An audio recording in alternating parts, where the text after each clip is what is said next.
आमच्या शेतामध्ये रोजगार पाहिजे. रोजगार कशासाठी? तर आम्ही पोटा पाण्यासाठी जे कमवलंय ते आमच्याकडनं हिरावून घेण्यात आलेलं आहे निसर्गाच्या वतीनं, आणि आमचे राज्यकर्ते शंड झालेले आहेत.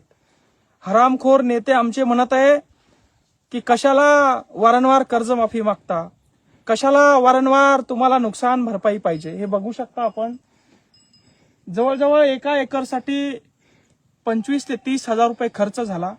एका एकरमध्ये 50 हजार रुपये उत्पन्न निघतं. 25-30 हजार रुपये खर्च करून पुन्हा 10-20 हजार रुपये खर्च करून ही वावरातली घाण आता बाहेर काढायची आहे. आणि आमचे उपमुख्यमंत्री म्हणत आहे की कशाला वारंवार कर्जमाफी मागता. हरामखोरांनो, वारंवार तुम्ही पक्ष बदलता, वारंवार तुम्ही सत्तेसाठी एकत्र येता, तुम्ही लबाडी करता. कधी शेतकऱ्यांनी तुम्हाला विचारलं का तुम्ही कशासाठी पक्ष फोडून सत्ता स्थापन करता म्हणून?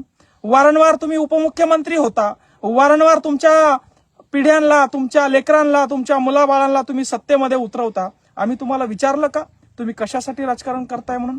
तुम्ही आमच्या 70,000 कोटी खाल्ले, तुम्ही आमच्या तळ्यात मुतले, तुम्ही तुमचे घरं भरून घेतले. आता तुम्ही म्हातारे झाले, तुमच्या डोक्यावरचे केस गेले, आणि आता तुम्ही आम्हाला ब्रह्मज्ञान सांगत आहे का की कशाला वारंवार कर्जमाफी मागता म्हणून? हा देश शेतकऱ्यांचा आहे. इथे 70% शेतकरी आहेत आणि शेतकरी जगाला पोचतो आहे. शेतकरी हे धान्य कमवत आहे. तुम्ही का सोन्याचे बिस्किट खाणार आहे का?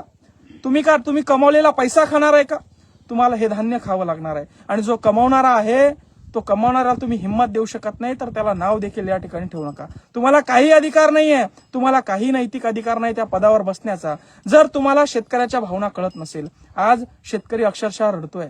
पुढच्या 2-4 वर्षामध्ये शेतकरी आत्महत्या वाढणार आहे. शेतकरी आत्महत्या करण्याच्या मानसिकतेमध्ये. अशा वेळी लबाड लांडग्यांनो, हरामखोरांनो, शेतकऱ्याच्या बाजूने उभं राहण्यापेक्षा कशाला वारंवार कर्जमाफी मागता म्हणून ओरडता? नालायक हो, लाज वाटली पाहिजे. संध्याकाळी जेवण करता का गू खाता रे तुम्ही?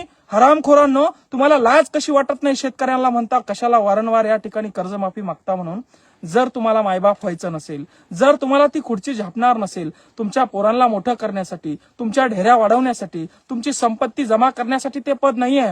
डॉक्टर बाबासाहेब आंबेडकरांनी, छत्रपती शिवाजी महाराजांनी हा महाराष्ट्र उभा केलाय. स्वतःचं रक्त सांडून आमच्या मावळ्यांनी या ठिकाणी या महाराष्ट्रामध्ये स्वराज्य निर्माण केलंय. आणि या स्वराज्यामध्ये तुमच्यासारखे लबाड लोक एकत्र येऊन आमच्यावर शासन करणार असाल, आणि आम्ही जेव्हा डबघाईला येतो, आम्ही जेव्हा संकटात सापडतो, तुमच्याकडे जेव्हा मदत मागतो, त्यावेळी तुम्ही कशाला वारंवार मागता म्हणून असं सांगणार असाल तर नालायक हो, तुमची आम्हाला गरज नाही. आमचा शेतकरी स्वतः कमवतं, स्वतः शेतीमध्ये घाम घालतं, स्वतः उत्पन्न या महाराष्ट्राला, या जगाला पोचतं, आणि त्याच्यामध्ये आयते खाणारे तुम्ही, भाडकं आमच्या टॅक्सवर जगणारे तुम्ही कशाला वारंवार कर्जमाफी मागता असं म्हणणार असाल तर तुमचं थोबाड फोडल्याशिवाय आम्ही राहणार नाही. लक्षात ठेवा. तुम्ही शेतकऱ्याचा अंत बघताय. आता शेतकरी शांत आहे.